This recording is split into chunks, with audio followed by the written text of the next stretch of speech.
Alright, so I just got done baling second cut grass hay for small squares. There's the John Deere 4320, John Deere 336 square baler, and my wooden hay wagon.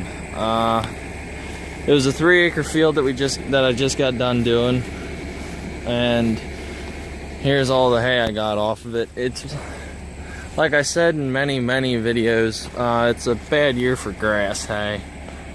There's probably maybe 40 bale there off a 3-acre field.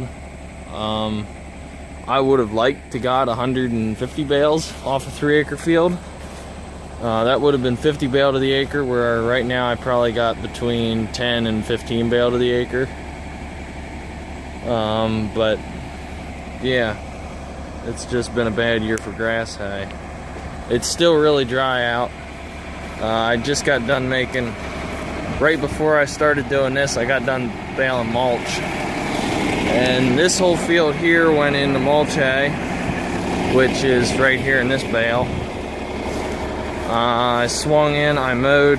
There was rye that had foxtail in it, which I mowed that off, which that's what the center of the bale is rye and foxtail. And then the outside of the bale is this field right here.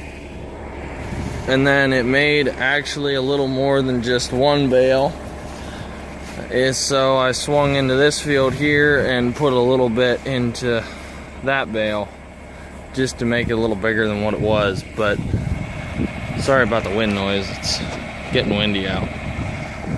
But yeah, that's before I started making YouTube videos. I'll get back in the tractor cab here probably.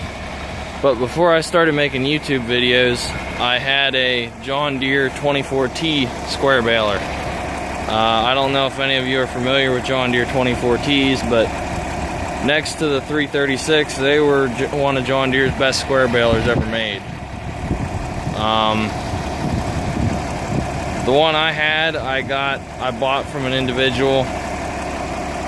He sold a little bit of equipment, used equipment, farmed. He did a little bit of everything.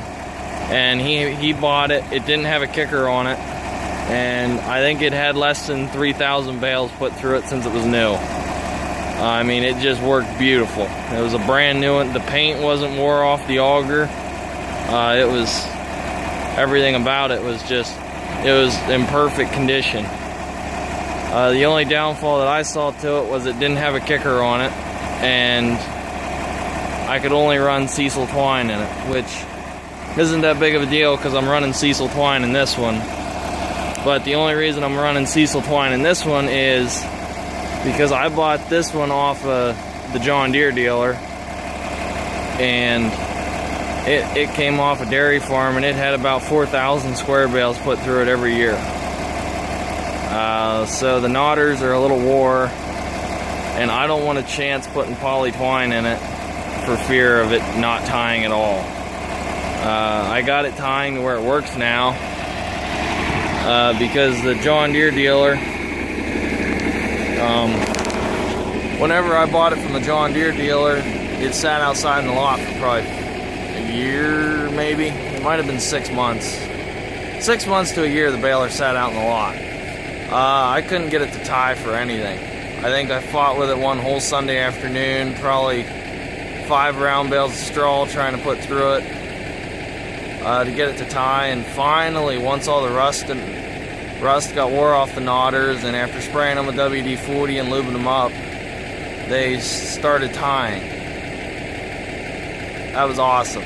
I was really happy once it started tying, because before that I was irritated and about ready to call the New Holland dealer, which I'm sure a lot of you watch One Lonely Farmer's videos. The New Holland, our local New Holland dealer is Messick's, and I was really tempted to call Messick's because they had a New Holland square baler that I was looking at, and I was going to trade that John Deere in on a New Holland square baler whenever I didn't have that John Deere baler for probably more than 3 weeks, just because I couldn't get the thing to tie, and I thought I got ripped off by the John Deere dealer. But it turns out it actually ties now. It works pretty good too. Yeah, I think so far this year I've put I put 500 bales through it, and the wind's getting bad here, but I put 500 bales through it. The only reason I bought it was because I had a kicker and it was the right price. Everything comes down to the right price pretty much with me.